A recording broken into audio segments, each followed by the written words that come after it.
Boa noite, corredores, ultramaratonistas, boa noite, professor Kleber, tudo bem?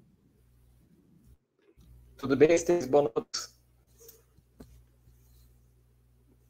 Hoje nós estamos aí Eu fico com a cabeça um pouco baixa, professor, porque eu tenho um monte de equipamento aqui que eu tenho que controlar.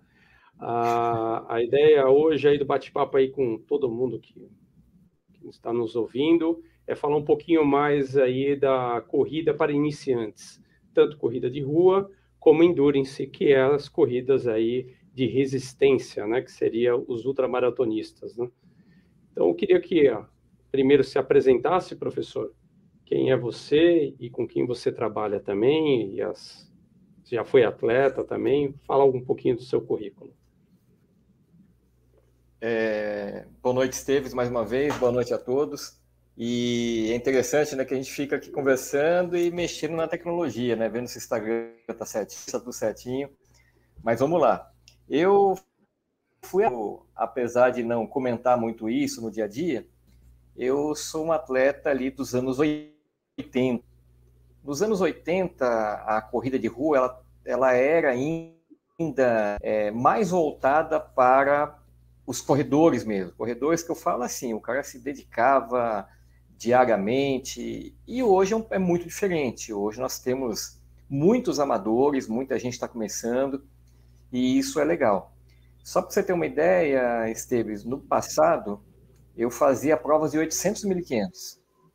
Depois que eu fui para a rua, depois que eu corri meia maratona, e mesmo naquela época, nos anos 80, o volume era muito alto. Você pegava a escola americana, todo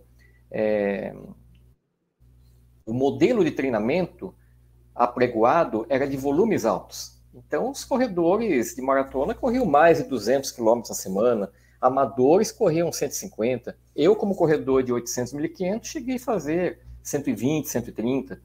Então, era uma outra época, diferente de hoje. E tem toda uma evolução de tecnologia, na parte nutricional, parte de calçados, treinamento. Hoje é muito fácil acesso. Naquela época era impossível imaginar um bate-papo como esse. Então, hoje a disponibilidade de recursos é muito maior. E uma das coisas que foi verificado é justamente que não haveria necessidade de fazer um alto volume como era feito na época. Não que você possa fazer provas de maratona, ultra, com volume baixo. Mas hoje percebe-se que com volume mais razoável você consegue ter sucesso relativamente bom, fazendo um volume ali de 100 quilômetros, 80 quilômetros, uma maratona, por exemplo. Eu vou começar já com uma pergunta, professor, que eu acho que um dos principais erros de todos os corredores que estão iniciando. É fazer o seu longão uma prova rápida, como se estivesse correndo uma prova, né? Isso aí é um dos principais erros, porque o teste de tiro é feito durante a semana. E os longos, geralmente, é para resistência do corpo, para você testar a sua resistência do corpo. Eu queria que você abrangesse um pouquinho mais esse assunto aí, que da grande maioria é a dúvida dos iniciantes.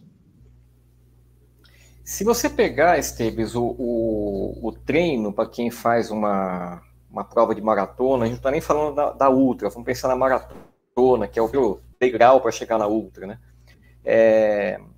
A peça principal é o treino longo. Porém, o treino longo, é como você falou, ele tem como objetivo o acúmulo de quilômetros. Então, você pega ali, numa preparação de 16 semanas, que é o básico, uma prova de maratona, uma prova de meia maratona, que vai dar ali 4, 8, 12, 16, 4 meses, o longo ele vai sendo construído, primeiro, em quilometragem, você aumenta a quilometragem, por volta de 10% na semana, então, no primeiro momento, em colocar intensidade, em colocar velocidade. Porque você tem que construir a base para depois começar a lapidar lá na frente. E é necessário ter os longões, né? Que é lógico, pelo menos de costume, eu vou falar agora como ultramaratonista, mas isso serve para qualquer tipo de atleta iniciante. Longões um pouco mais rápidos para você testar, você faz no máximo 2 vezes por mês, né? Isso quer dizer, a cada 15 dias você vai fazer um teste como esse, para testar a resistência do seu corpo. É a hora que você faz todos os testes de gel, hidratação, roupa, né, tênis, para que tenha condições aí de simular uma corrida na qual a pessoa tem o seu ponto-alvo. Aí se é uma corrida de 5, de 10, 21 ou 42. Queria falasse um pouquinho mais também sobre isso, professor. A importância da hidratação, também da alimentação. E isso, Esteves, você percebe até no Parque do Ibirapuera, né? Você é assíduo frequentador, até brinquei, né? Hoje de manhã, eu falei, poxa, eu vi o Esteves de manhã, vou ver o Esteves à noite. Isso que você falou, né? Mesmo a pessoa que está começando, que ainda não é um corredor de longa duração, ele deve se preocupar com a hidratação. Então, a gente vê lá no Ibirapuera também, atletas que fazem o seu treinamento durante horas, ele bebe pouca água. E isso é péssimo para o desempenho dele, é péssimo para a saúde dele. Então, vamos supor, alguém que se prepara, vamos chutar o extremo ali, né? O outro extremo. Alguém que se prepara para uma prova de 5 quilômetros. Uma prova de 5 quilômetros, se você tiver um volume semanal de 20, 30 quilômetros, é um volume ótimo para um amador. O cara que quer cumprir a prova, o cara que quer simplesmente chegar numa condição boa, sem cãibra, sem passar mal. Então, 20 a 30 quilômetros por semana. Toda vez. Mas você tem que pensar que esse cara que corre 20 km da semana e vai fazer, de repente, um treino de meia hora, vamos supor, você viu lá de manhã hoje o trabalho do Rafael. O Rafael está vindo de uma prova, o Rafael corre 5 km. Então, o que ele tinha de treino hoje? Ele tinha 40 minutos. Só que depois ele tinha a parte de alongamento, ele tinha a parte de trabalho de membros superiores. Juntando tudo ali, ele ficou mais de 1h30. Ele não ficou 1h30 correndo, mas é 1h30 que ele estava se movimentando, que ele estava se exercitando, o corpo vai perdendo líquidos. Então, nessa 1h30, apesar do treino dele aeróbio hoje ser de meia hora, ele precisa se hidratar. E, infelizmente, o que a gente percebe muito lá no Ibirapuera ou em outros locais é que as pessoas vão treinar e não levam nem uma garrafa d'água, então não tomam uma água de coco, não param para comprar uma garrafinha de água. E isso é muito ruim. Sabe por que é ruim, Esteves? A gente não está pensando somente na queda de desempenho numa prova. O problema não é só você ter uma queda de desempenho na prova, você ter uma queda de desempenho no treinamento. Você tem um prejuízo até mesmo para a parte de recuperação. Sim. Porque o músculo, a maior parte dele é água. Uma grande parte dele é água. E se você tem a musculatura desidratada, automaticamente você demora para regenerar.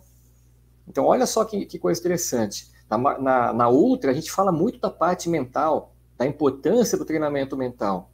O nosso cérebro ele tem mais de 90% de água. E se faltar água, você vai começar a não pensar direito, não vai raciocinar direito.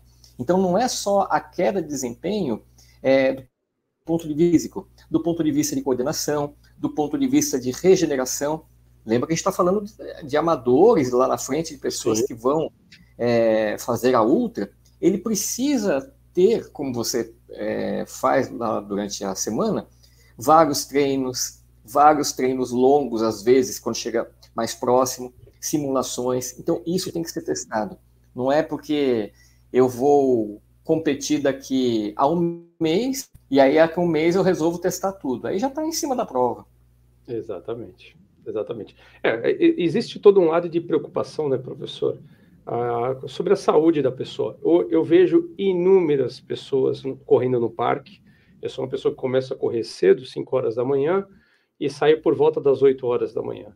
A quantidade de atletas iniciantes que se esforça de uma maneira fora do comum, até aquela respiração muito ofegante, que pode, às vezes você tem a impressão que a pessoa pode até desmaiar, e desmaia, tá? Se dependendo do esforço da pessoa e o ar não está entrando, ela tem aquela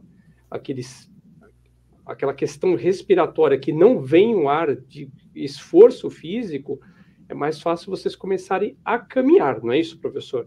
Do que você exigir de um corpo que não está fora de forma, né? Está começando a correr, então começar a correr quilometragens muito baixas, correto, professor? Exato, Esteves. Como eu falei para você, eu vim de uma outra geração, a geração mais raiz, ali, anos 80. Eu treinei com o professor Carlos Ventura. Para quem estiver acompanhando aqui, o professor Carlão, ele era treinador do Centro Olímpico, foi técnico do José João da Silva, bicampeão da São Silvestre, foi técnico daquela geração dourada ali nos anos 80, Diamantino Silveira dos Santos, Angélica de Almeida, Sônia Maria de Oliveira, eu vou até esquecer alguns nomes talvez aqui, Ferreirinha, campeão da Maratona de São Paulo, e ele falava naquela época eu lembro do Carlão falando que muitos eram batendo papo, era um treino mais de sociabilização. Lógico, havia os treinos mais pesados também. Então, quando a gente está lá no parque e vê um atleta passando, ofegante, quase que gemendo, num treino intenso, alguma coisa está errada, Esteves. Exatamente. Alguma coisa está errada. Porque você não vê, por exemplo, vamos pegar aqui o top hoje de linha, né? O Yehud Kipchoge, recordista mundial da maratona. Você não vê ele chegando na maratona batendo o recorde mundial, ou mesmo buscando, na última edição, correr ali próximo do recorde olímpico. Você não vê ele ofegante ali, com a respiração toda adicionada.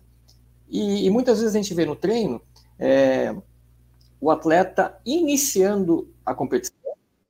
Isso é muito comum, por exemplo, numa corrida de São Silvestre, que ele passa ali 2, 3 quilômetros, já, como diria o pessoal, né, colocando os bofs para fora, totalmente descoordenado da respiração. É inevitável que, em alguns quilômetros depois, ele vai sentir aquela chamada dor de lado, porque está faltando oxigenação. Todo o aparelho, toda a parte está ali de um ponto de vista anaeróbio. E ele não vai conseguir levar isso há muito tempo. Mesmo num treino de alta intensidade, a respiração não pode ser desprezada. Ela tem que estar ritmada. Toda a parte está ali do ponto de vista anaeróbio. Ele não vai conseguir levar isso. Tá, isso. Faz o áudio. Então, professor, também aqui tem um corredor aqui também falando que ele fez cirurgia bariátrica e tem um anel redutor, e quando toma água se engasga. Então, na verdade, ele teria que tirar não tomar água ofegante, né?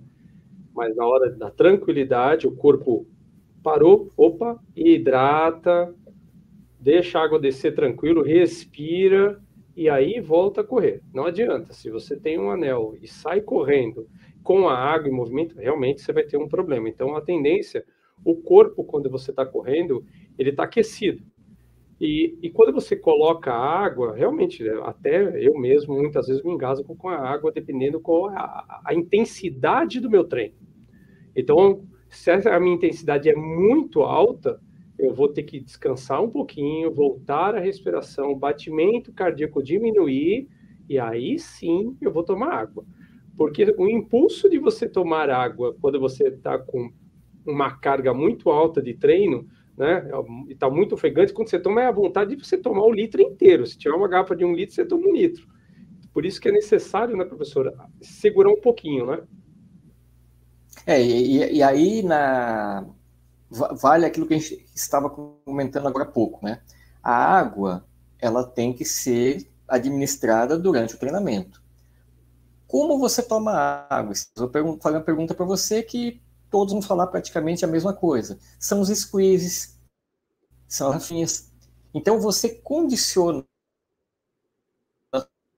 toda uma ação muito daquela que você vai encontrar na prova. Muitas vezes. E os copos. E alguns que você colocasse em alguns pontos do seu treino daquele dia, o copinho descartável. Porque é isso que você vai encontrar na prova. Eu já vi muita gente falando, mas tem uma forma correta de tomar água no copinho? Tem. A melhor forma de você tomar água no copo é fazer 2 furos opostos. Quem tomou muito Yakult, né? Isso é uma coisa tradicional, né?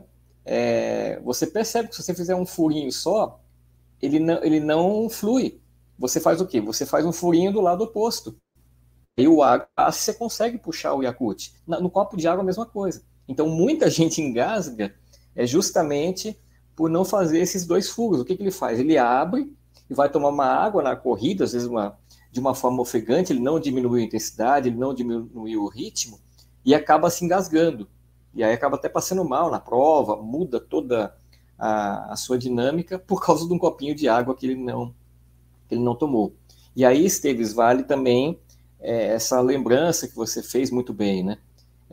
Não deixe para tomar água lá na frente, depois que você está morrendo de sede. A partir do momento que você sente sede, é o momento que você já começou o processo de desidratação. Por isso que nas provas, seja de longa duração, maratona, ultramaratona, e hoje é uma prova de 5 quilômetros, você tem vários poços de água. Diferente dos anos 80, em que uma prova de 10, você tinha um posto no 5.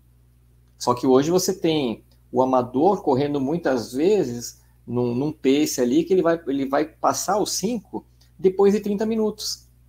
Ele já desidratou. Então é muito comum hoje você ver nas provas, às vezes, postos de água a cada 2, 3 quilômetros. Pensando numa realidade de hoje, que é diferente em termos de ritmo. Sim. Tem uma dúvida aqui também, professor. Aqui o atleta. Correr depois de 36 anos de sedentarismo, voltei fazendo 5 km e tem 8 meses. Eu já posso aumentar para 10 km? Como eu devo fazer essa transição? Eu tenho 51 anos. Tá. Parece uma coisa até estranha falar isso, né? Mas o treinamento do 5, ele é muito semelhante ao treinamento do 10. Aí alguém pode falar, mas não tem nada a ver, né? O 5 é a metade do 10. Onde esse cara está falando essa lógica aí? Se você pegar atletas de alta performance, você vai ver que muitas vezes eles são campeões olímpicos, recordistas mundiais no 5 e no 10. O ranking é muito próximo. Se você, mas é um atleta olímpico, um atleta de alta performance. Mas se você pegar o amador também, Esteves, fazendo aquele comparativo que nós falamos lá no início da live, do volume baixo, um corredor de 5K, ele vai correr na semana ali, um amador, lógico, sempre pensando no amador. O amador ele vai correr 20 até 30 quilômetros. Ele faz muito bem uma prova de 5. E se ele resolver fazer o 10, ele vai dobrar a distância? Não. Ele vai passar para 30, 40. Reparem que é muito diferente a mudança do volume comparado à distância da prova. As duas coisas não acontecem de forma exponencial, do tipo, dobrei a prova, eu tenho que dobrar o volume. Então, a preparação, a parte de volume é muito parecida. Agora, qual que é a diferença?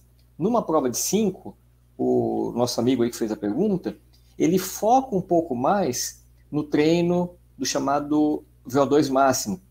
Aqueles tiros, aqueles intervalos que ficam muito próximos ou do ritmo do 5 ou abaixo, no ritmo, por exemplo, de uma prova de 3 km. Já quando ele se prepara para uma prova de 10, o foco passa a ser um pouco mais acima. Então, o volume de treinamento do chamado limiar anaeróbio, que é um pouco mais próximo ali na casa do 10, ele acaba sendo mais valorizado. Não é que você vai deixar de fazer os treinos mais rápidos, você mantém os treinos mais rápidos, porém, a ênfase maior é no treino de média intensidade. O longo é muito parecido, então ele não vai ter muita dificuldade, mesmo estando retornando com 51 anos, em fazer essa migração do 5 para o 10. Lógico que se alguém que está começando, alguém que está iniciando, que não tem volume, ele não consegue fazer essa migração.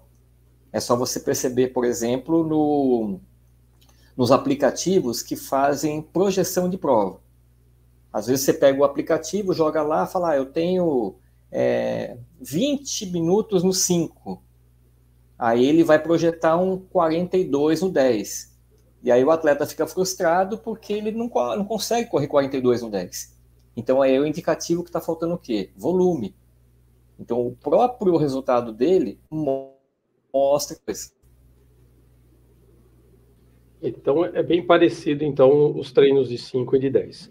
Agora, professor, eu acho que o que todo mundo tem bastante dúvida é o seguinte... Assim, Esteves, até para fazer esse comparativo, né? O 5, ele está casado com 10. Assim como numa prova de velocidade, quem compete 100, compete 200. Quem compete muitas vezes 400, às vezes corre 800 metros. Eu, por exemplo, era corredor de 800 e eu corri o 1.500. Eu corri o 1.000. Até hoje eu tenho a 17ª marca do país em todos os tempos na prova de 1.000. E eu era corredor de 800. Quem se prepara para uma meia é a porta de entrada para uma maratona. Poxa, mas é o dobro, mas os ritmos são semelhantes. Da mesma forma, até para servir como incentivo, né? Quem já fez meia pode namorar ali brincando com uma prova de 50. Porque é uma dinâmica muito parecida. Ele já tem praticamente o ticket, o cartão de entrada para já estrear numa prova de 50. Agora, também não podemos esquecer, professor, qual é a importância também os treinos de força, né, de fortalecimento. Porque todo mundo imagina que é só correr, não é só correr. Existe toda uma questão da biomecânica que ela tem que ser aprimorada, correto? Exatamente. Hoje em dia é uma salada de termos, né? E se você for ver, eles poderiam ser simplificados. Então, às vezes as pessoas perguntam, o que é melhor? É melhor fazer pilates? É melhor fazer LPO? É melhor fazer musculação, circuito, treino funcional? O melhor que ele tem a fazer é o treino de força. A resposta parece até ser um pouco estúpida. Poxa, falou e não falou nada. Tá? Como é que ele vai fazer o treino de força? O corredor, de uma forma geral, ele vai enfatizar 2 tipos de força. A chamada resistência de força, que é a força aplicada durante um longo período. Como é que ele vai trabalhar isso? Séries longas. Então você vê lá no parque a gente fazendo isso. Séries de 1 minuto, séries de 30 repetições, 50 repetições. Aí ele vai trabalhar aquilo que ele precisa na prova. A prova de maratona, de ultramaratona, é isso. É o esforço repetitivo durante muito tempo, 6 horas, dependendo do nível, ou uma prova de 24 horas. Então ele vai fazer o mesmo gesto fazendo longo período. Então ele só precisa trabalhar a resistência de força? Não. Ele precisa trabalhar também a potência. E como é que é isso? São estímulos mais curtos. Então, quando você vai lá no Ibirapuera, que eu falo para vocês, Esteves, faz ali uma sequência de saltos verticais, de saltos horizontais, 5, 6 repetições. Aí cai por terra isso que eu acabei de falar agora. Porque em 5, 6 repetições, qual o objetivo? É a potência. O que é a potência? É a força aplicada no menor tempo possível. E para que você precisar desse negócio aí se eu corro 6 horas, se eu corro 24 horas, ou se eu corro uma maratona? Porque mesmo correndo provas longas, você precisa ter uma capacidade reativa melhor. E aí já entramos no assunto dos tênis. Hoje em dia, virou uma febre de tênis de carbono. São bons, melhora o resultado. Há estudos mostrando que você pode melhorar o resultado em até 2,4% comparado a um tênis normal. Mas esses 2,4% está onde? No cara que corre a 3 e pouco por quilômetro. O cara que corre a 4,30 por quilômetro, com tênis de fibra de carbono, ele vai melhorar 1,7%. Fora as lesões que... fora aquilo que ninguém fala assim, de maneira clara, que o atleta que está começando agora, colocar um tênis de placa não é aconselhável.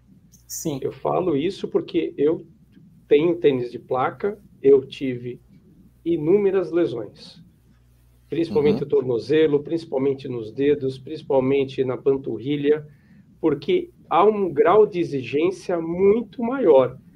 Para quem está começando a aprender, não tem a biomecânica, né, professor, de correr como um velocista, que esses tênis foram projetados para velocistas, e não para pessoas que estão ainda em aprendizado. Eu sou um ultramaratonista que corro praticamente pisando com o calcanhar. E essa coisa de pisar com a ponta, com o calcanhar, não existe muito, não. Os tênis, é lógico, quem usa tênis no perfil mais baixo, professor, a tendência é de aproveitar todo o pé, porque você não tem um amortecimento, né? Não dá para ficar o tempo todo você na ponta do pé. E o tênis de fibra de carbono, ele força que você pise muito com a ponta do pé. E isso vai gerar lesões, não é isso, professor? Ele muda a mecânica. Então, o que acontece, Esteves? Vamos pensar numa pessoa que corre ali na casa de 5, 6 por quilômetro. O cara que corre a 6 por quilômetro, ele vai ter uma melhoria de 0,9 no desempenho dele. Pô, mas aí, para que eu vou jogar quase 2 pau um tênis que vai melhorar 0,9? É melhor que esse cara pegue e compre 3 tênis. Um tênis com rodagem longa, que nem você, a gente não está se preocupando aqui com marca, né? Mas você está com tênis que você rodou esses dias lá, um tênis da Roca, um tênis longo, um tênis mais alto, com uma rodagem longa. Ou você, não estamos falando propaganda da Roca, ou você pode pegar um Adidas de perfil baixo, um ASICS, Salomon, de perfil baixo para fazer os treinos mais rápidos. Então, qual que é a vantagem de você ter um treino de placa de carbono? É legal, você pode usar para alguns treinos, mas ele vai mudar toda a mecânica. O seu pé ele tem que estar preparado para mexer do ponto de vista da musculatura mais intrínseca de todas as formas. Então você coloca estímulos diferentes. E aí o que é interessante, Esteves? A pessoa compra um tênis de fibra de carbono, e aí isso já virou até meme no Instagram, no Facebook, onde o cara fala assim, mas eu comprei esse tênis, mas eu não estou correndo a 2,35 por quilômetro, não estou correndo a 2,50 na minha maratona, 2,50 e pouco. Por quê? Ele não faz mágica. Ele simplesmente vai devolver a energia que você aplica. Você não tem a musculatura. E aí a gente volta naquela coisa do treino de força rápida.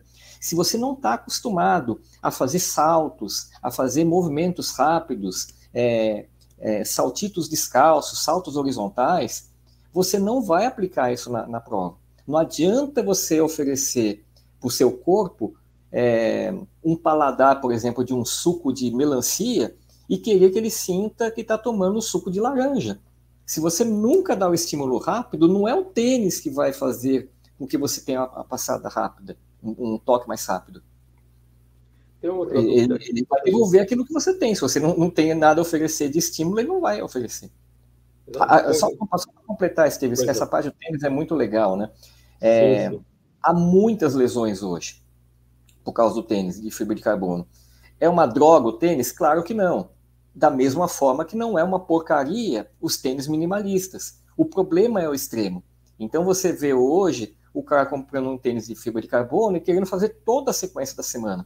Ou então o cara compra um tênis minimalista e acha que no primeiro dia ele tem que fazer todo o treino. A musculatura não está adaptada. E aí vem a lesão no joelho, no tornozelo, como você mesmo falou, na panturrilha. Só para você ter uma ideia, o tênis e sobrecarrega mais o quadril. E aí o cara começa a ter dor no quadril e não sabe por quê. Fala, pô, mas eu não tenho uma perna menor que a outra, eu não corro ali no asfalto, no meio fio, na guia, e da onde está surgindo esse raio dessa dor no quadril? Por causa do tênis. Exatamente. Tem uma outra dúvida aqui, professor, da Lucimar. Professor, eu faço tiros e moro na minha cidade que tem muitos morros. Está certo eu treinar sozinha? Eu não tenho ninguém para me orientar. Vamos falar que ela está fazendo corrida em subida, né? Que é uma dinâmica também que tem um desgaste muito grande aí da musculatura. Tem que tomar os cuidados devidos, né, professor? Aí a gente tem que ter um certo cuidado, né, Estevam? Senão a gente vai achar que a Lucimara, né? Vai achar que nós estamos captando clientes, Lucimar. Lógico, eu gostaria principalmente que ela, outras pessoas que estão na live, viessem treinar comigo, mesmo à distância. Mas brincadeiras à parte, sempre quando você faz o treinamento sozinho, você comete erros. Então, o treinamento em subidas e descidas é fantástico. Ele é, do ponto de vista de especificidade, aquilo é importante para o corredor. Se você pegar a maior parte do treinamento de força dos etíopes, dos quenianos, ela é baseada no trabalho de subidas e descidas. Você vê lá nas planilhas, você vê em toda a parte da orientação, muita coisa, mas muita coisa mesmo em percursos de subidas e descidas. E eu vou até o extremo, né? Nos anos 80, o meu treinador, ele não priorizava quase a academia. Ele achava uma besteira. Só que nós fazíamos muito treino em circuitos, muitos saltos. O segundo treinador que eu tive, o professor José Luiz, que é marido da Sônia Maria de Oliveira, que talvez esteja até na live, ele já fez um trabalho diferente comigo. Ele fazia muito circuito, muito tiro em rampa. Agora, até mesmo o trabalho na rampa, você tem que tomar um cuidado. Se é um trabalho intervalado, você tem que tomar cuidado para não descer o trecho muito íngreme de uma velocidade muito acima. Se você está correndo como objetivo um pace de 4, na descida você tem que fazer até um pouco mais lento. Por quê? Porque na descida você tem um trabalho acentuado do que nós chamamos de força excêntrica, força negativa. Então toda aquela frenagem na descida, ela provoca uma dor na região posterior, nos isquios tibiais. Ela vai forçar mais o joelho. Então tem toda uma técnica de correr na subida, correr na descida. Não, mas eu não vou me preocupar em fazer descida. Onde eu treino lá é uma subida lá de 4 quilômetros, como se fosse aqui em São Paulo o Pico do Jaraguá. Só que se você fizer também só uma subida muito íngreme, você força o tendão de Aquiles. Você joga toda a sobrecarga nele. Então o treino de subida é legal, bacana. Você vai fazer ali uma vez a semana, 2. Mas o queniano faz mais. Lembra que o queniano, ele teve toda a história dele, o início correndo descalço, fazendo trechos em subidas e descidas. Eu tive um aluno que hoje é colega meu de trabalho, né, o Danilo Balu, é nutricionista, é treinador, e uma vez eu fiz um bate-papo com ele lá no Ibirapuera, quando ele voltou da Etiópia. E a primeira coisa que eu perguntei, Danilo, como é que é o treino deles lá? Assim como perguntei para o Ademir Paulino, assim como a gente não está fazendo propaganda de treinadores, são amigos nossos, né? Todos eles relatam a mesma coisa. Aonde eles treinam, onde os quenianos treinam, principalmente até mais do que um percurso assim, muito irregular. A própria irregularidade do piso ajuda em trabalhar o que a gente fala muito hoje com um termo bonito, que é a propriocepção. Então você tem uma lesão, vem o fisioterapeuta, vem o médico e fala aquele nome bonito. Eu tenho que trabalhar a propriocepção. Vai na fisioterapia e faz lá o trabalho de equilíbrio na bola, na prancha, no chamado buzu, de olho fechado, aí é colocado como treinamento funcional. Tudo isso é legal, é importante. Agora, só de você correr numa trilha, você vai estar oscilando.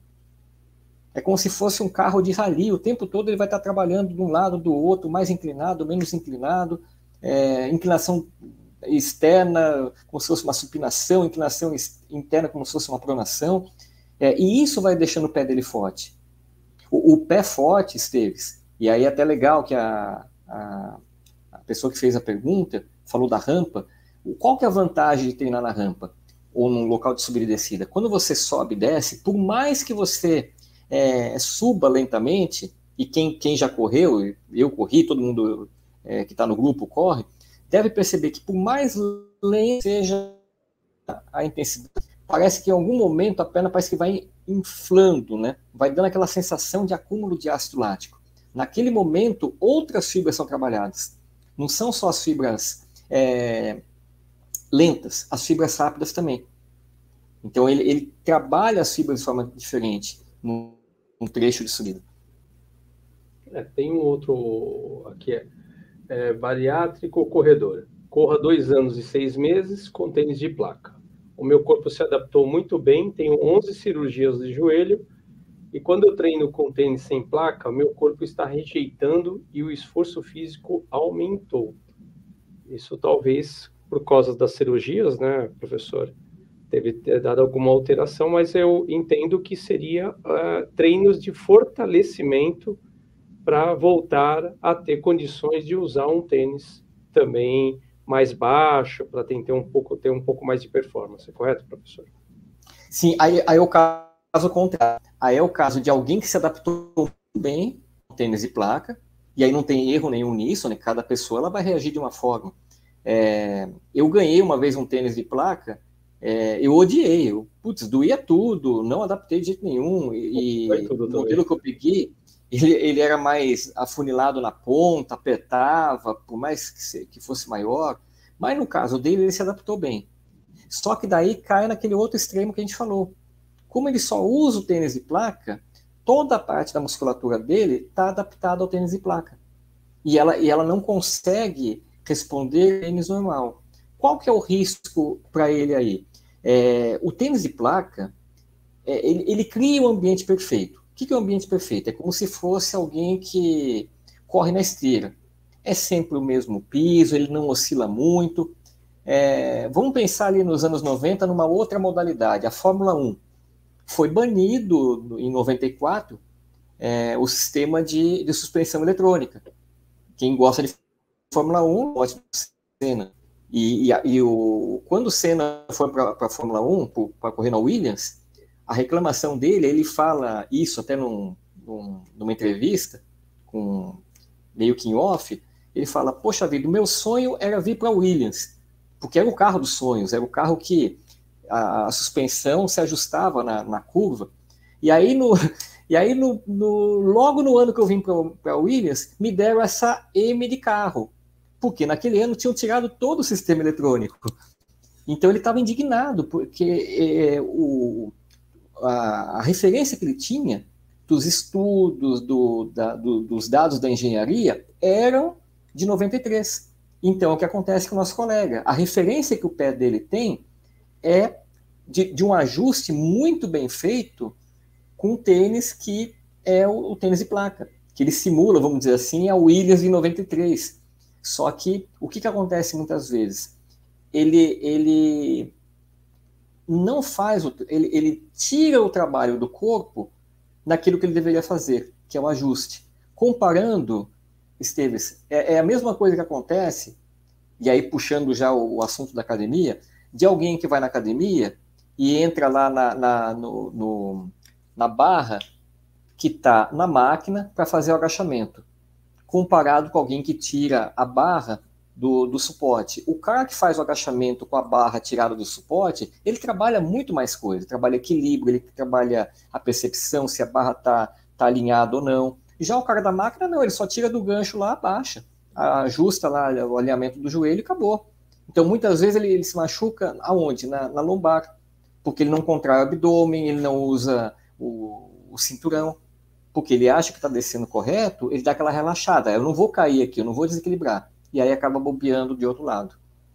Até complementou aqui, eu treino no parque que é plano, e só que em lugares que não são planos aos domingos.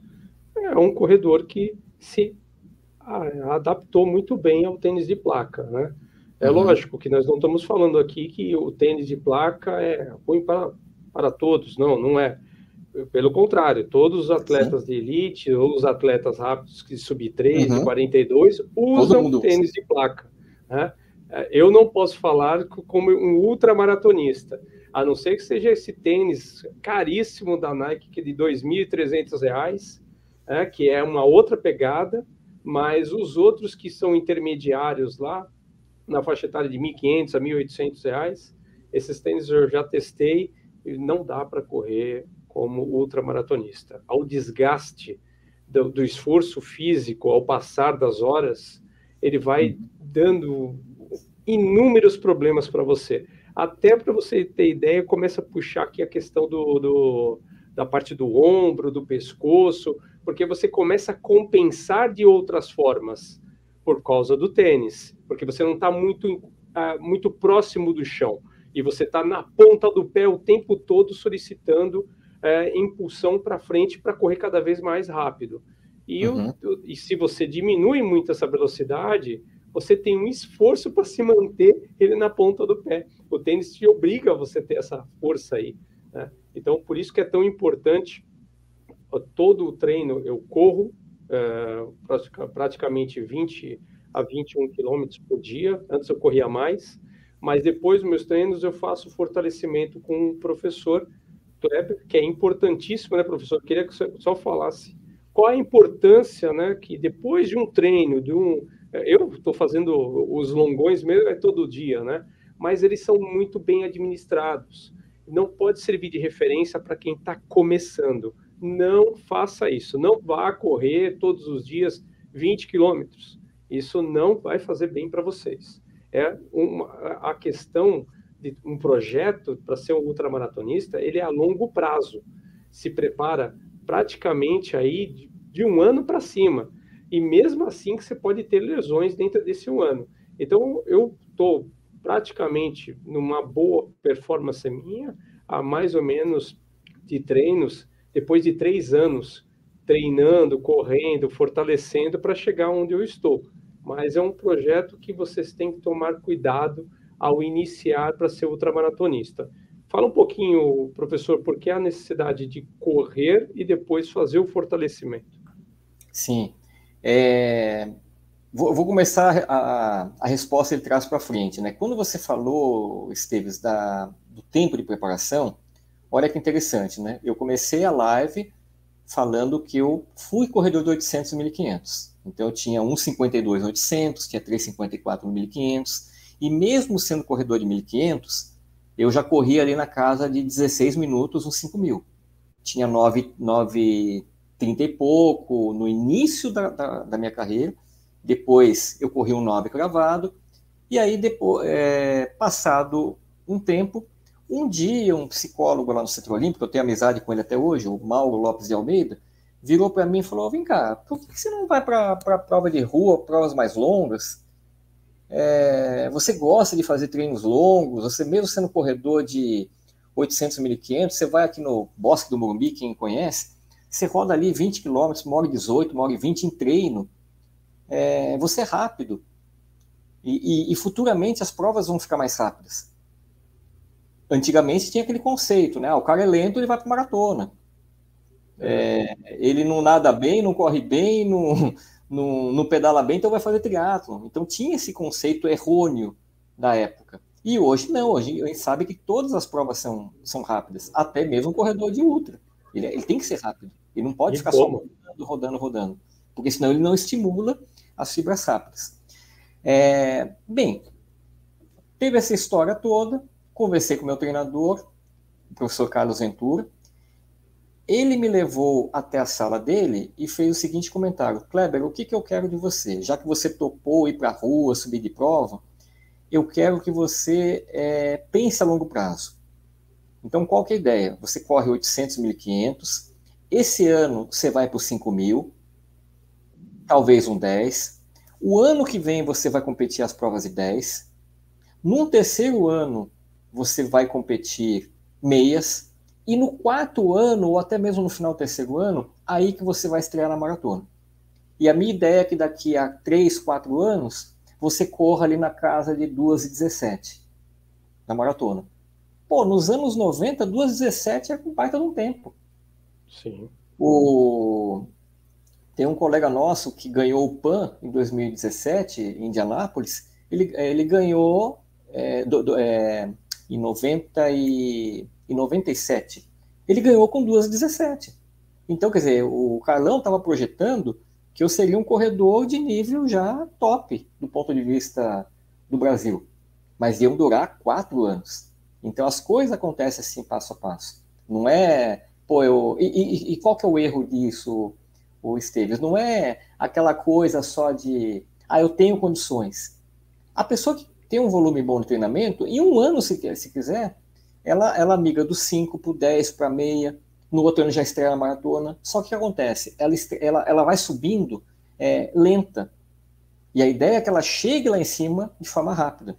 Toda essa galera aí do alto rendimento, que a gente observa na maratona, e vamos falar de maratona porque a referência é maior para quem corre.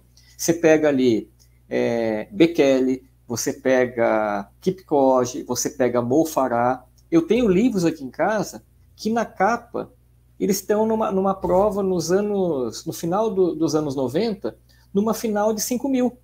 Todos eles subiram de prova, só que subiram rápido. Então essa é a ideia de você ter um planejamento a longo prazo. Com relação à força, é aquilo que você até mencionou lá no parque. Alguns dias vocês fazem o treino de força antes, alguns dias você faz o treino de força depois. Por que às vezes você faz o treino de força antes? Do ponto de vista da metodologia do treinamento, você tem uma ordem. Você vai trabalhar técnica? Tem que ser antes. Mas tem um treino de intervalado. Ok, depois. Tem um treino de força, mas é um treino de resistência de força. Pode ser no final. Agora, se eu tenho uma rodagem leve e eu tenho que trabalhar a potência tem que ser no início ou no final do treino? No início. Porque se eu jogar um treino de potência, de saltos, de forma muito acentuada no final, eu quebro você. Exatamente. Porque a musculatura ela está fadigada. Eu não posso jogar um treino de força rápida no final de treino. Educativo de corrida, por exemplo, fundamental. Apesar de hoje ter uma linha que fala que não, cada um corre do seu jeito, não existe um padrão. Existe um padrão, sim. Existe um padrão. Você entra de calcanhar, como você falou, mas você passa pelo calcanhar, você não sobe o calcanhar no chão. Exatamente. E tem gente falando que não, que você pode pisar de calcanhar, confiando na proteção do tênis, ou o contrário, né, Esteves? A gente vê lá no parque muita gente correndo, parecendo uma pipoca, correndo de ponta de pé, porque ele viu um blogueiro, ele viu um cara falando do tênis, que o recordista do mundo faz a pisada mais anteriorizada, só que o cara corre a 20 km por hora, e ele corre a 12 por hora, e ele começa a querer imitar o corredor de elite. Então, nós podemos falar isso, né, professor, porque o Parque do Ibirapuera é uma multidão de corredores, de todos os níveis, Então, é um parque bem, bem cheio para isso. Agora, professor, tenho aqui o Renan, ele falou assim, boa noite, Esteves e professor, estou me preparando para correr uma meia maratona em junho. Meu objetivo é correr 4 por km. Qual o treino intervalado ideal para alcançar essa marca? Primeira coisa, tem que saber aonde ele está, né? Então, ele já corre a uns 4:10, porque a evolução normal de um ano é 2%. Então, aí cada um tem que fazer o seu cálculo ali. E alguém pode falar assim, não, mas isso que ele está falando, esse magrelo está falando é mentira, porque eu corri a 5, agora eu corro a 4. No início da preparação, essa mudança é muito brusca. É aquele caso que a gente vê do obeso. O obeso começa a treinar, de repente ele perde 3 quilos no primeiro mês. Pô, você é o maior personal do mundo, o maior técnico do mundo, só falta dar flores. Segundo mês, ele perde 1,5 kg. Opa, peraí, eu acho que alguma coisa está errada no treino. terceiro mês, 4 meses, ele estabiliza ou perde muito pouco. Aí ele chega para você e fala, então, eu acho que eu não estou evoluindo, vou procurar um outro treinador. Por quê? Conforme o nível dele, ele evolui menos. Então a gente tem até o seguinte conceito. Quanto menos treinada a pessoa é, quanto menos treinada a pessoa é, maior é a treinabilidade. Quanto mais treinado a pessoa é, menor é a treinabilidade. Então, lá na frente, quando você pega um atleta de elite, ele vai melhorar pouquinho. Se ele melhorar 1% ao ano, você dá graças a Deus. Então, a pergunta do Renan, primeiro precisa saber aonde ele está. Se ele corre ali próximo de 4,10, é muito provável que ele consiga beirar na casa de 4. E quais são os melhores treinos? A gente estava falando. A prova é a meia, mas ele tem que melhorar, por exemplo, o limiar anaeróbio, que é um treino de média intensidade, é um treino, vamos falar aqui várias formas de definir um treino do limiar anaeróbio. É um treino que o cara vai correr ali próximo do ritmo do 10. Ele corre vamos supor que o Renan corra 4,20, não, ele está falando da meia, né? Se ele quer correr a meia a 4, o 10 dele tem que ser a 3,50, 3,40 e pouco. Então ele vai fazer muitos treinos ali. Ele confirmou aqui, ó, ele corre entre 4,30 a 4,40, 5 km. Então, aí já não dá. A gente não quer desanimar o Renan, mas a gente tem que ser realista. Se ele corre numa prova de 5 a 4,30, 4,40, ele não vai correr a meia a 4. Então, a primeira coisa, ele vai migrando, melhorando o ritmo dele no 5. Por isso que é importante que o Renan, as pessoas que estão assistindo, lembre desse conceito. Primeiro você no 5. A gente vê lá no campo da faculdade. Quando ele começou a treinar, ele hoje ele já corre a 3,20, 3,20 e pouco. Você pergunta para o Rafael, vamos subir de prova? Ele fala, não, eu vou melhorar primeiro 5, porque ele tem essa consciência de melhorar primeiro, para depois ir para um 10 mais rápido, para depois pensar numa meia. O Marcelo, que você tem contato... Ele corrigiu aqui. Ele corrigiu aqui, de 4,30 a 4,40, os 21. Ele já corre 4,30 a 4,40. Mesmo assim, viu, Renan? Olha, 4,30, é um pulo grande... É um pulo grande. Eu falo para você, hoje, quando eu vou fazer teste, os meus tiros, que são 10 tiros de 2.000, 15 tiros de 800, quando eu faço a 4,15, eu não consigo dar todos os tiros a essa velocidade. Porque nós estamos fazendo velocidade de prova. E o corpo, ele tem que estar muito, mas muito acostumado com esse tipo de ritmo. Aí, isso vai tudo em consideração a sua hidratação, o que você está comendo, a sua suplementação. Existem inúmeros fatores que não é só a corrida que vai te auxiliar a chegar aos 4. Tem todo um fator, tudo em volta que está acontecendo nos seus treinos, alimentação, até mesmo condicionamento físico para fazer alguns exames e tudo mais, para ver esse pulo, que não estamos falando que é impossível, né? Mas de 4,30 a 4,40, passar para 4, olha, 21 a 4 é rápido. Renan, é muito rápido, mas eu passo isso aí para o professor reforçar aí esse pulo aí enorme. Agora, quer ver uma coisa, Esteves? A gente... Não é que a gente está puxando a orelha do Renan, muito pelo contrário. Não, né? Pelo contrário. Eu adoro quando eu faço perguntas assim. E a parte mais legal da live é justamente essa interação, né? E se abusar, lógico, a live tem um limite de tempo, mas quando a gente fala de coisa que a gente gosta, a gente fica a noite toda conversando aqui. Sim. Mas o que, por outro lado, a gente tem que ver? A gente está comentando que... Renan, desculpa. Opa, deu uma apagadinha aí. Esteves... Pode continuar falando que foi a minha imagem, mas pode continuar. A gente está comentando assim, quase que cravando que o Renan não consegue correr a 4. Pela lógica, não.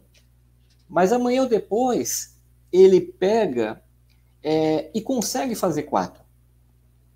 E aí ele vem aqui numa próxima live, tá vendo só? É uma cambada de mentirosos, esses caras são enganadores. Eu corria 4,5, 4,10 e falar que eu não ia chegar perto. Mas aí tem que ver muito também o quê? Aonde que saiu esse 4,30, 4,40 dele? De repente saiu numa prova péssima. A gente não está querendo criticar a prova, mas é a realidade, né? A meia maratona de São Paulo, que teve agora a questão de um mês, pô, eles fizeram num percurso, e com todo respeito ao pessoal da Zona Leste, né? Até porque o Corinthians é do lado, eu sou corintiano. Pô, mas quem inventou aquele percurso da meia de São Paulo, lá do lado de Itaquera, pô, não foi um cara que corria, foi o demônio que inventou aquela prova. Subi e desci o tempo todo, um percurso desgraçado. Ninguém conseguiu melhorar a pace. Agora, o que acontece? Se você pega uma prova de temperatura alta, de percurso de muito aclive, declive, você não vai melhorar o tempo. E pode ser que o Renan, por outro lado, ele monte uma estratégia de pegar uma prova muito boa, numa temperatura baixa, e aí ele consiga fazer um belo resultado. Vamos pensar aqui numa prova da Track and Field, que é uma prova muito plana aqui em São Paulo, na marginal, sem muitas curvas. E aí pode ser que ele chegue, não a 4, mas pode ser que ele evolua muito. Corra ali 4,15, 4,20. Por quê? Porque de repente esse 4,30 que ele fez foi num percurso horrível. Então tem que levar isso em consideração também. Ele falou que tá tudo tranquilo, que ele está tendo ensinamentos, mas sabemos, assim, correr a 4 realmente, Renan, requer um treinamento aí bem forte, mas ainda junho ainda tem um tempo, né? Tem bastante tempo ainda. Então tem outras pessoas aqui, tem uns aqui, professor, que falou que já corre com o Renan, que ele evoluiu demais no 5. Então, foi o Xande. O Xande, assim, nós temos o atleta que é o Rafa, que é do 5, e o cara é extremamente rápido, né, professor? Ele vem evoluindo, assim, de uma maneira... Os tiros dele, para vocês terem ideia, é 3,30. Não dá para eu acompanhar ele. É tiros, né? Uhum. Agora, dentro de uma prova, né, professor, toda a evolução dele, de passar de 5 para 10, de 10 para 15, 21... É um longo caminho, né? Sim. E aí, o Esteves, você comentou do Rafa, né? O Rafa corre a 3,20, 3,20 e pouco, numa prova de 5, dependendo da prova, se é uma prova de subida e descida, vai cair lá para 3,30. Só que durante a semana ele faz treinos mais curtos, estímulos ali de 200 metros, às vezes 400 metros, no pace de 3,10. Então, quer dizer, ele precisa estimular também num treino que aparentemente não é um treino voltado para um 5, é um treino que lembra mais um corredor de 1.500, então ele tem que ser rápido também. Tentando lembrar uma coisa aqui que você falou, que o Renan confirmou, a prova dele é em junho, então a gente vai entrar março, abril, maio e junho, 4, 8, 12, 16. Ele tem 16 semanas. E por exemplo, cai naquela história de novo, né? Quem que faz o treino dele? É ele mesmo? É alguém? Então, é aquilo que a gente está falando, né? A gente não está convidando o Renan para treinar com a gente, mas se fosse, ótimo. Às vezes a pessoa faz tantos erros sozinho que basta ela pegar, não digo nem um treinador, basta ela ter um mínimo de orientação, alguém pegar e dar uma dica aqui, outra dica ali, ela já evolui muito. O Marcelo, que você acompanha lá no parque, o Marcelo, quando me procurou, um dos objetivos dele era correr ali próximo de 4 por quilômetro, um 5. Era meio que o sonho de consumo dele.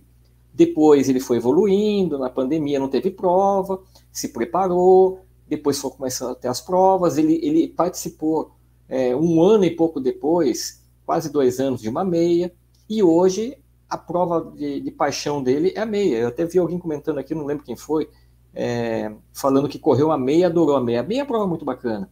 E hoje, e exatamente hoje, no dia de hoje, que é o treino rápido, que é o primeiro treino da semana, da terça-feira, o Marcelo estava fazendo o trabalho intervalado dele a 3,40, 3,40 e pouco. Hoje ele rodou, final de semana passado, ele rodou o longo dele a 4,18, 4,20. Quer dizer, ele rodou o longo um pouco mais acima do que, um pouco mais rápido até, do que a prova que eu comentei com vocês, que é a prova que foi feita pelo demônio ali na Itaquera, né? Ele correu no treino mais rápido que na prova, porque o treino era no percurso plano, e a prova no percurso de subida e descida o tempo todo. Então, tudo isso é levado em consideração. Então, o Renan, com 4 meses aí, dá para fazer um trabalho. Ainda tem bastante. O Xande falou aqui também que corre mais ou menos o pace do Rafa. Só para vocês terem ideia, eu sou mais lento do professor lá, tá? Então, você vê como os caras estão muito rápidos. Tem aqui o Jade.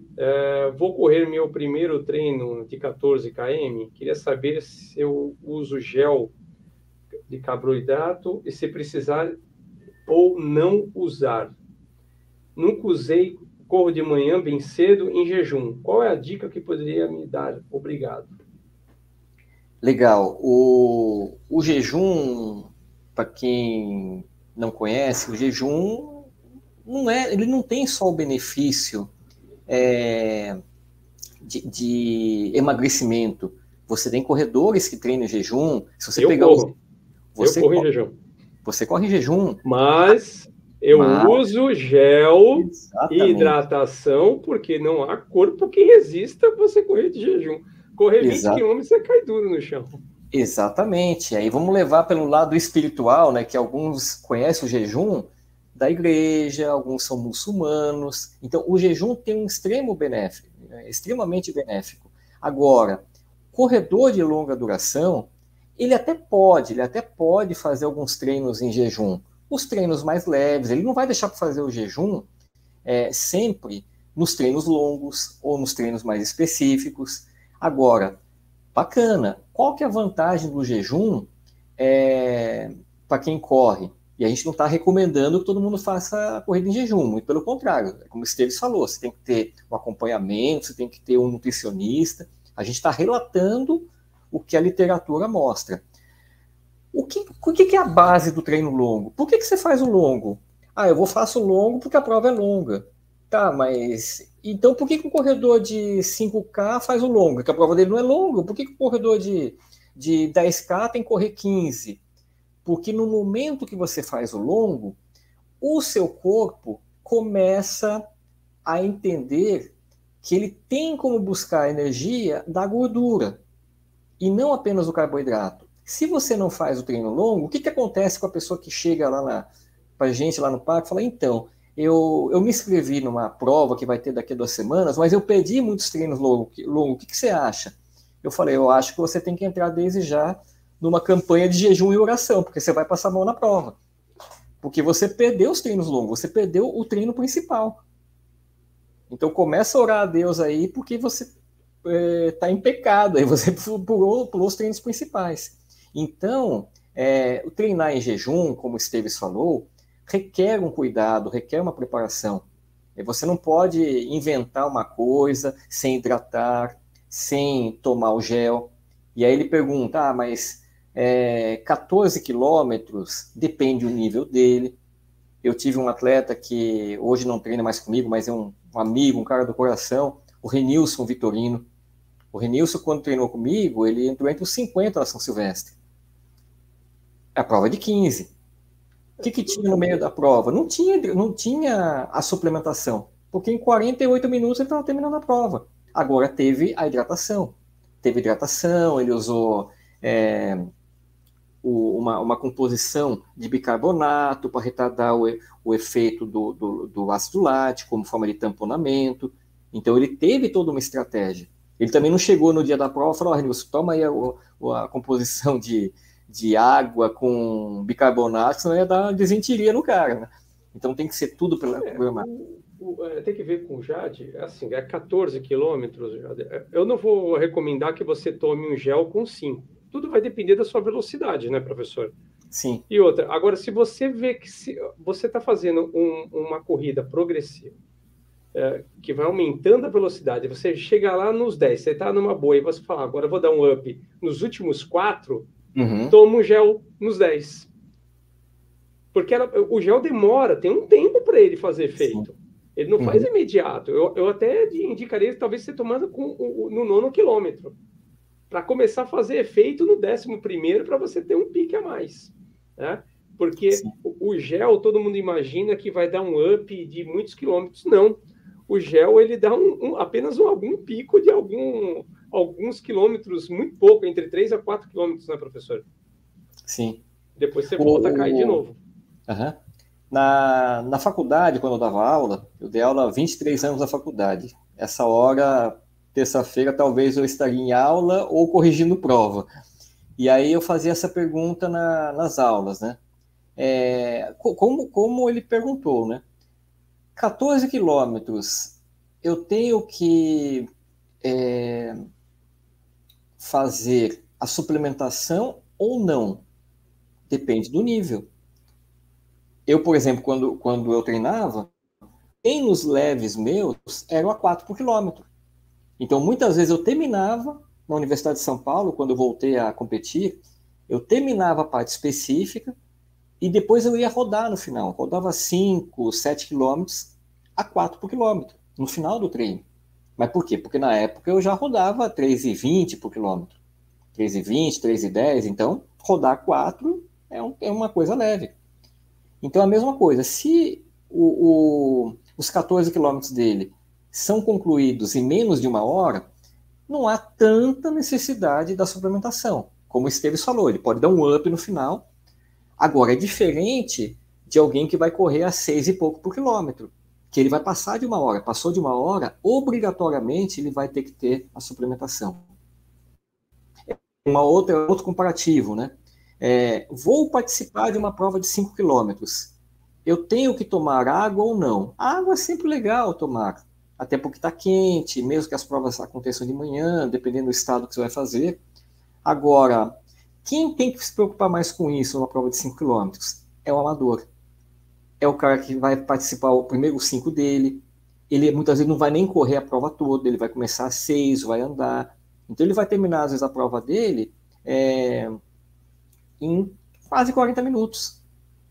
Um exemplo, no final de semana, né, eu participei num evento corporativo aqui no Ibirapuera, em que a empresa realizou uma prova de 5K para alguns associados, algumas empresas associadas. Então, alguns correram e alguns caminharam 5K. O pessoal que caminhou 5K demorou quase 1 hora. Então, esses sim tiveram que tomar mais água, porque o tempo de realização é maior. O pessoal que correu ali a 4 e pouco por quilômetro, tava de boa, terminou, tomou uma água ali, não tava nem sede quase, porque o tempo é muito pequenininho. É igual o vídeo que nós realizamos, né, professor, da água, né, da hidratação. Sim. E até teve um seguidor que complementou, foi uma mulher, né, e ela complementou com a montanha. Não dá para se comparar, às vezes você pode fazer 2, 3 quilômetros uma montanha, você pode demorar 2 horas para fazer aquele trecho. E aí você precisa, é diferente do asfalto. O asfalto você vai lá, correu 2, deu 5K, você toma um gel, alguma coisa, uma água, né? O gel é depois dos 10. Mas quando você está na montanha é completamente diferente. Aí você realmente tem que ir pelo seu gasto e pelo tempo que você está subindo a montanha. Né? É igual a preparação que eu venho fazendo junto com o professor Kleber aí, a Indomit agora 10 de março, 80K, a largada é à noite. Até falei com o Marcelo quer ver como que vai ser a minha suplementação, que ele falou bem assim, você sabe, a primeira coisa que nós precisamos saber, qual é o clima, qual é o tempo que vai estar nessa prova? Será que vai estar muito sol? Vai estar chovendo? Vai estar frio? Então, às vezes, vocês, para quem está começando agora, vocês montam um planejamento e esse planejamento fura por causa do clima. Então, vocês não podem só fazer um planejamento. Vocês, às vezes, tem que fazer 3 planejamentos. Porque é isso que vai definir se vocês vão bem na corrida ou não.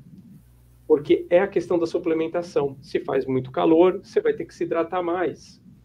Se faz frio, você vai ter que também ter aquecimento, vai ter que se alimentar. Tem inúmeros fatores, e você não pode ter um plano só A, um plano A. Tem que ter o B e o C. para quando chegar no dia da prova, né, professor, ele saber, olha, calma aí, eu vou seguir o plano C. O A e o B falhou, correto? Quer ver um exemplo, o Esteves? Eu, como eu falei para vocês, né? Eu vim de provas curtas e depois migrei para provas de rua, 5 e 10. Nessa preparação dos 5 e 10 eu me machuquei.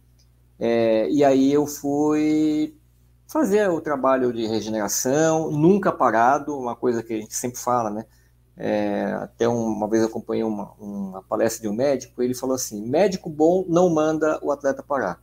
Ele manda ele mudar o treino, mas não manda parar. Porque você para, você perde tudo. Você perde flexibilidade, você perde resistência, força. Então, o atleta lesionado, ele tem que treinar. Você não vê, por exemplo, um jogador de futebol que joga na Premier League, que joga numa seleção. Eu vou parar de treinar porque eu fui no médico, o médico falou para eu ficar aí um mês parado. Se o médico fizer isso, ele perde o emprego do clube. Porque está envolvendo milhões ali. Então, você sempre tem que estar em treinamento. Tá machucado o pé, trabalha a parte superior. Eu lembro do José João da Silva, como a gente comentou aqui, né? Bicampeão da São Silvestre. Eu lembro desse cara, tem até fotos, se você procurar na internet, esse cara treinando no Centro Olímpico, porque ele tinha tomado um tombo, ele correndo com gesso, com uma tala. Não era um gesso, era uma tala no braço. E não deixou ele treinar. Então, na época que eu machuquei, eu voltei, já tinha perdido a temporada de rua, de pista, nesses 3 meses, e aí sobrou o segundo semestre. Comecei a aumentar o volume e resolvi entrar numa meia maratona, que chamava-se Meia Maratona da Independência. Até então, eu tinha entrado na meia maratona como forma de treinar, ia lá, rodava, me inscrevia só para fazer rodagem. E então, a primeira meia maratona que eu fiz, eu corri em 2 horas, estava iniciando. Um ano depois, já corri por 1h30 e pouco. Aí até o Renan vai ficar contente, fala, mas então se ele correu 2 horas, vai correr 1h30 e pouco, é possível. Mas olha para você ver a diferença. No segundo ano, eu era um corredor. No primeiro ano, eu era um iniciante. Tinha feito a loucura de entrar numa meia com 2 semanas de treino, praticamente. Então, nessa migração que eu resolvi participar da meia, por que eu dei essa volta toda? Porque quando eu fiz a preparação, eu fazia faculdade à noite, então eu chegava muito tarde, chegava moído, não dava tempo de fazer um jantar no horário adequado, então eu chegava e praticamente desmaiava na cama. E eu chegava no Centro Olímpico, se eu comesse demais, eu passava mal no treino. Se eu comesse de menos, eu sentia fraco. E aí não achava um ajuste. Eu falei, não, eu vou fazer o seguinte, eu vou começar a acordar mais cedo, preparo o café da manhã, exatamente da forma com que eu acho que vai ser legal no dia da prova. Durante um mês, Esteves, eu comia exatamente a mesma coisa. O treino começava às 8 no Centro Olímpico, eu acordava às 5, fazia um banquete, porque era um hábito meu. Eu preferia comer 3 horas antes ali, aquele banquete, mas sabendo que na hora do treino eu tinha energia, que eu não ia passar mal, que eu não ia vomitar, que eu não ia sentir vontade no banheiro. Por quê? Porque foi tudo testado. Eu tinha marcado no caderno. Ficava pronto, lógico, você perde um pouco dos benefícios, mas estava lá marcado, e estava pronto. Então eu acordava, mesmo com metabolismo baixo, sem fome, estava lá um copo de suco laranja, iogurte, aveia, mel, pão integral, estava tudo prontinho. Então parecia um carro de Fórmula 1, eu encostava na cozinha, abastecia, até de repente ficava na cama um pouquinho, ia fazer alguma coisa, mas foi testado durante o mês. Eu não posso chegar e falar assim, a maratona vai ser semana que vem, ou então a ultra vai ser daqui a 2 semanas, eu vou, na semana, faltando 3 dias, eu vou testar tudo aí. Vou testar qual que é o gel, se eu tomo água, se eu não tomo água a cada tanto tempo, não sei o que eu vou comer de manhã. A minha obsessão com a preparação do ponto de vista de alimentação era tão grande que quando eu viajava, eu levava exatamente o mesmo café da manhã. O mesmo café da manhã. Então eu descia no hotel e olhava o que tinha. Não, peraí, tem suco laranja. Então suco laranja eu vou deixar aquele suplagante que eu ia fazer no hotel, que eu ia fazer no quarto. Ah, tem aveia, então não precisa tomar aveia. Gostava muito de sustagem. Ah, então sustagem não tem, então eu vou levar o sustagem. Então eu descia, olhava o que tinha no refeitório, aquilo que não tinha, eu pegava tudo testado.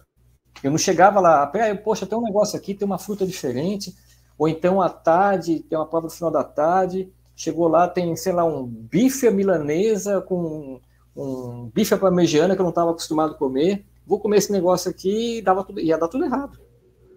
Eu sempre testava. A coisa não caía da noite para o dia. O Xande falou aqui, ó, vejo muitos corredores que fazem provas de 5 km a 3,30.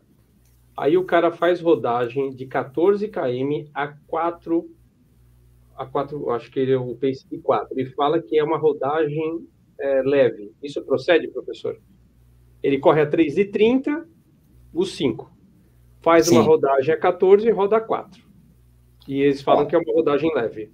Só para você ter uma ideia, nessa época que eu falei para vocês que eu rodava no final de treino, mas olha só, era no final de treino para ganhar um pouco mais de intensidade ainda.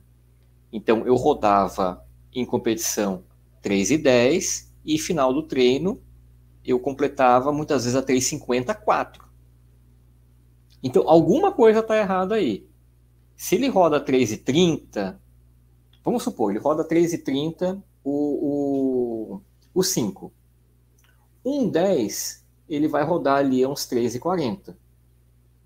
Qual que é a lógica básica aí?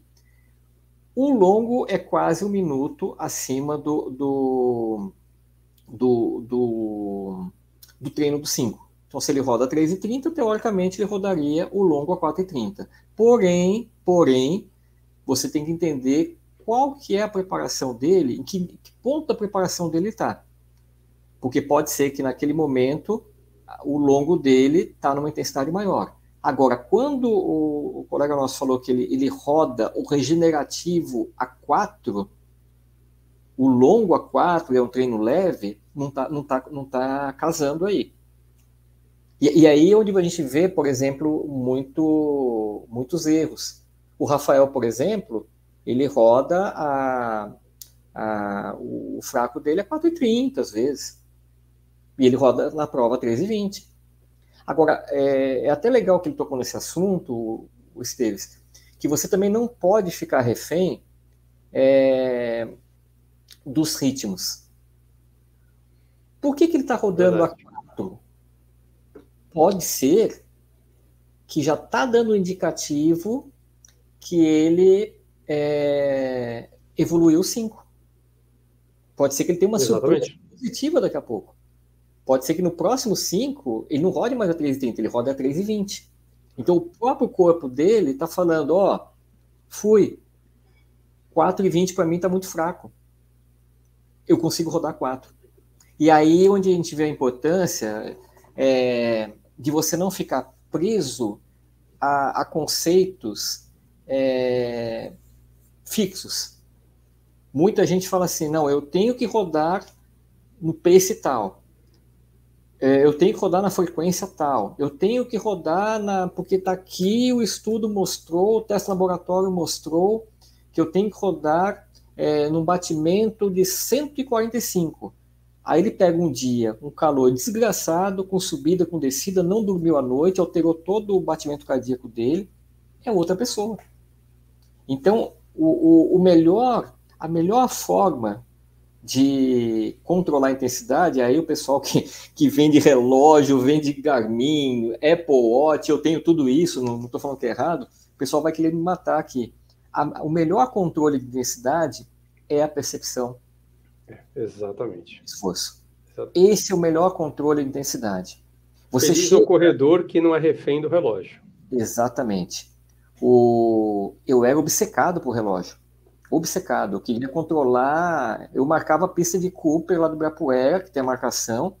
Eu chegava a dar o lap a cada 200 metros, ver se estava no pace. Fora, eu cheguei a marcar uma vez, nos anos 80, com a bicicleta, a volta de 500 em 500 metros. Nem tinha nada marcado fora, era só a trilha. Eu marquei de 500 em 500 metros. Eu era obcecado por pace. Eu ia viajar, eu ficava desesperado. Poxa, mas lá não vai ter bom.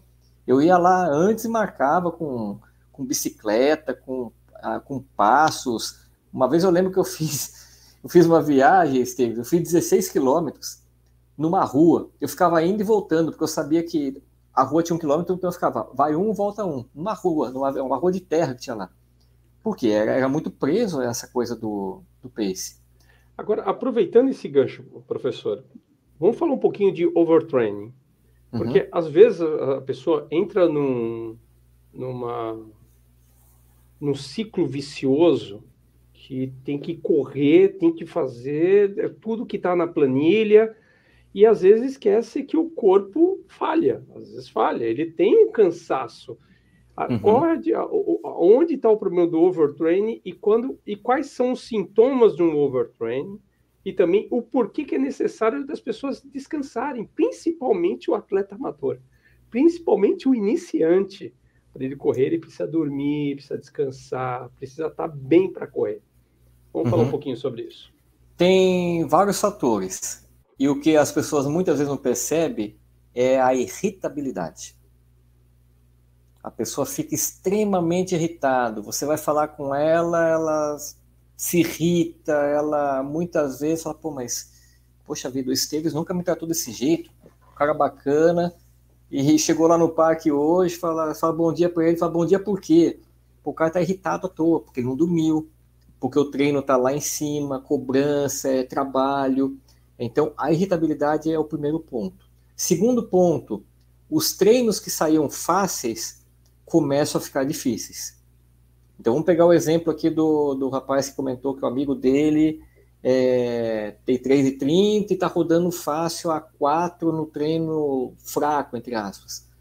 De repente, esse cara que vem rodando a 4 pega um dia lá que não está muito legal, e aí o acúmulo faz com que ele comece a rodar 4,20, 4,30. É como se fosse um cartão, né? Você vai acumulando, vai gastando, chega uma hora que a conta vem. Não, tô bem, ó. Deixa comigo aqui. Ele não faz um treino mais leve, ele não se alimenta direito, ele não dorme direito, e aí entra no overtraining. É o acúmulo. Eu tenho 2 maratonas em um prazo curto. Tudo bem, você pode ter uma maratona até num espaço de tempo. Porém, aquele buraco, você vai fazer o trabalho de regeneração. Você pode ter uma maratona agora e daqui a um mês você tem outra. Quantas vezes acontece isso?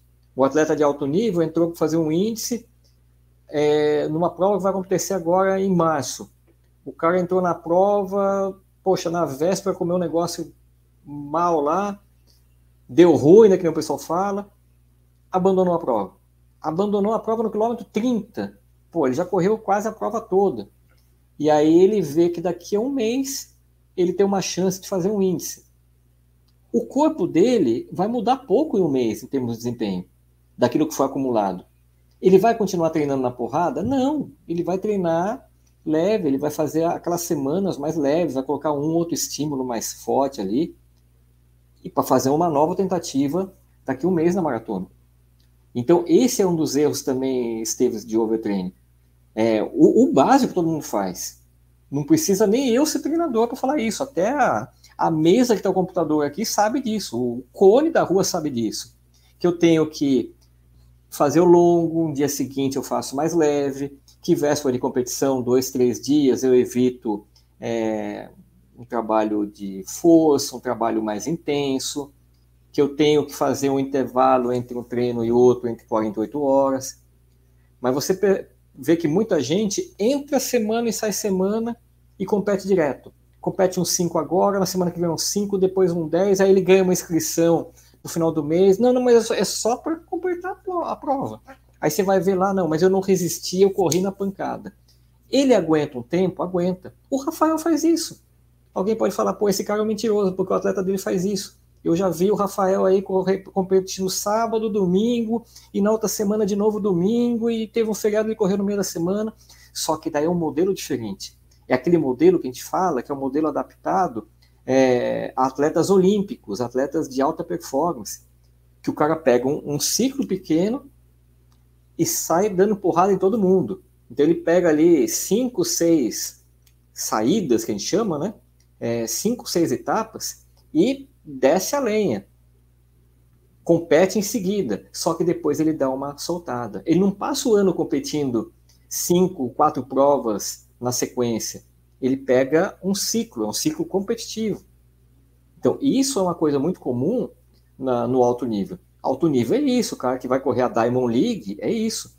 Ele vai correr hoje em Berlim, quarta-feira ele vai fazer um meet em Paris, depois outro em Barcelona. Então, em um mês ele competiu várias vezes. Só que é aquele período. E os atletas amadores querem fazer isso no ano todo, e aí não dá. Não dá. E, teoricamente, Esteves, alguém que corre uma prova de 5, ele recupera uma semana. Sim. Alguém que corre uma prova de 10, do ponto de vista de fibras, ele vai demorar 10, 14 dias. Uma meia, um mês. E uma maratona, praticamente um mês e meio, até 2 meses. Ele vai ficar sem fazer nada no meio? Não, ele vai fazer outras coisas. Ele vai treinar, ele vai fazer um exame, ele vai aproveitar para colocar algo novo. Agora, não dá para ele ficar entre a semana... Ritmo de prova.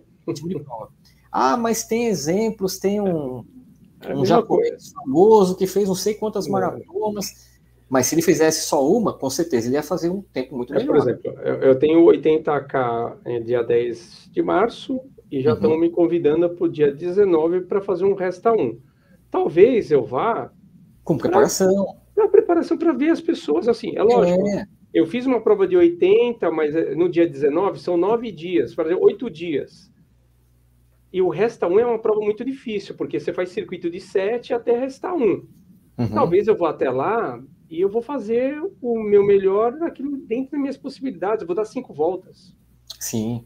Então, 5 voltas, fazer 35 quilômetros, tá tudo bem, acabou. Não, vou lá para me superar, vou passar 20 horas correndo. Não, isso é danoso. Isso machuca, não tem condições de fazer isso. Não façam loucuras. Você sabe como é que foi a minha estreia em termos de correr 30 km no treino? Foi por causa disso quase. Eu corria em média 18, 20. Aí chegou um domingo, eu tava de saco cheio, cheguei lá no Ibirapuera, falei, pô, não tem ninguém para rodar. Perguntava para um, o que você vai ter hoje? Ah, eu tenho 10. Oh, legal. Então eu vou fazer a metade com você. Então, mas não bate o ritmo. Ah, o que você tem hoje? Eu tenho 20. Falei, pô, legal, 20. 20 é a distância que eu vou fazer. Você vai rodar quanto? Ah, vou rodar 4,30. Eu falei, pô, eu vou rodar 4, não dá. E aí, procura um, procura outro, estava sozinho lá. Aí chegou um cara e falou, pô, por que você não entra na Maratona de São Paulo? Naquela época não tinha essa coisa de coelho, todo mundo chegava lá, aquela zona toda. Eu falei, pô, vou entrar. Só que os 20 quilômetros estavam lá no centro. E aí eu falei, pô, não vou voltar. Não tinha levado dinheiro, não tinha levado nada, não tinha Uber na época. Eu falei, agora eu vou continuar. Chegou no Parque do Ibirapuera, deu 24 quilômetros. Conversei com o meu treinador, com o Carlão, falei, pô, Carlão, esse negócio aí de 24 quilômetros, negócio de barreira dos 30, acho que isso aí, eu quero ter essa sensação. Algumas semanas depois, acho que 2 semanas depois, ele falou, tem uns maratonistas que vão fazer um 30 e vai com eles. Pô, normal, né? Junto e tal.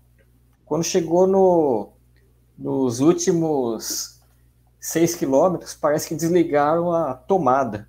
É verdade. Morri completamente. Aí que eu vi que tem toda uma experiência. Mas você vê, era uma coisa que eu fiz ali chutada. Foi o problema de não ter hidratado? Foi também.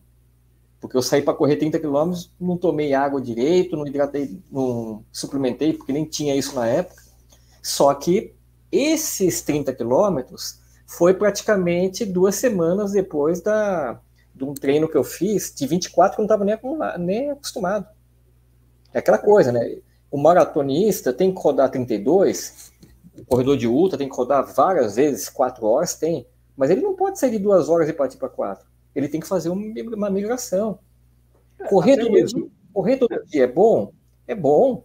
Agora, se você corre 3 vezes a semana, você não pode correr 7. Você tem que fazer uma... A melhor ultramaratonista do mundo é a Camille, a americana.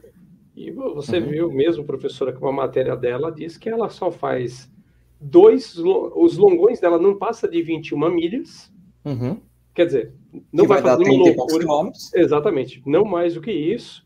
E ela faz esses longões, pelo menos, apenas 2 vezes por mês. Uhum. Quer dizer, porque você precisa do tempo depois da recuperação. Porque ela tem outros tipos de treino, preparação, fortalecimento, para dar de tudo dentro de uma prova, realmente em ritmo de prova. Né? Uhum. Mas é isso, professor, nós estamos 1h32, a maioria dos atletas aí, quem vai acordar cedo como eu, às 5 horas da manhã já estarei correndo, né? Eu acho que o bate-papo foi bom, eu acho que nós temos que fazer aí mais outras, né, outras lives disso, e eu vi que entrou a BioSports aí, a Bioma Sports, que é um dos responsáveis que faz o Resta 1, também aqui no Brasil, que é uma prova que está bem crescendo muito, que é essa prova de um circuito de 7 quilômetros. Eu acho que vale a pena depois nós conversarmos com ele e explicar um pouco mais o que é essa prova. Eu acho que serve para todo mundo, né? Porque a pessoa para o momento que ela desejar. Se ela não conseguir dar a volta de 7 quilômetros, ela para e tá bom, tá satisfeito e vida que segue, né? Então, é uma prova que eu recomendo a todos. Professor, suas considerações aí, por favor.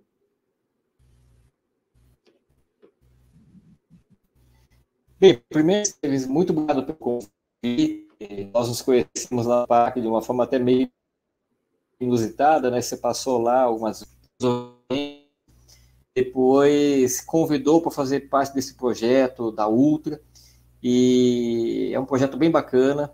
A primeira vez que eu ouvi falar de provas longas, tirando a maratona, foi na época que eu era atleta. Eu tive 3 colegas que se aventuraram na época, entrar nos 50, no 100, e para mim era tudo novidade. E você vê, né, mesmo tendo essa experiência de quase 30 anos da corrida, desde que comecei a treinar, estudar, pós-graduação, curso da Federação Internacional de Atletismo, a Ultra é algo muito peculiar. Então não dá para migrar de uma coisa para outra de forma muito simples, assim, então eu treinei corredores de maratona e eu vou ter sucesso no treinamento de corredores de ultra. Isso leva tempo. Então eu já tive corredores, eu tive um rapaz que foi 4º colocado nos Jogos Olímpicos, na Paralimpíada de Londres, o Osivan Bonfim. Até a gente brinca, né? Poxa, se tivesse trazido a medalha, talvez a vida dele e a minha seria diferente. Mas aonde eu quero chegar nesse ponto? Mesmo eu que tenho um pouquinho de rodagem nessa questão do estudo, de treinar, de ter vivenciado, eu tenho que buscar o aperfeiçoamento e entender tudo da Ultra. É algo que ainda é um pouco novo para mim, por mais que eu leia, por mais que eu goste de estudar. Então, o corredor também. O corredor ele tem que buscar esse aperfeiçoamento, seja com leitura, se ele tiver um treinador, melhor ainda. Mas eu não consigo um treinador, eu moro longe, não tem ninguém aqui na minha região.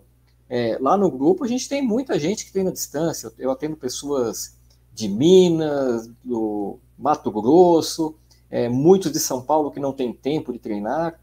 Então, Esteves, fica esse convite também, né? Quem quiser fazer uma vivência prática com a gente, quem for de São Paulo, está aberto, passar uma semana lá com a gente, vendo um pouco do treino, entendendo o que esse bendito desse treino de potência, de limiar, vê lá na prática, vê fazendo, leva lá o treino, mostra, meu treino é esse, tá certo, tá errado, ou então chama aqui no Instagram, vamos bater um papo. Pessoa que, eu moro lá no outro extremo do Brasil, né, lá na região norte, tem um rapaz aí que treina com a gente, o William, ele é do Amapá, treina com a gente, você até viu ele agora, né? Sim. Tá fazendo um trabalho que ele teve no Rio, veio para São Paulo e começou a treinar com a gente à distância. Então tem N possibilidades. Lógico, se as pessoas virem treinar com a gente, eu vou ficar muito feliz.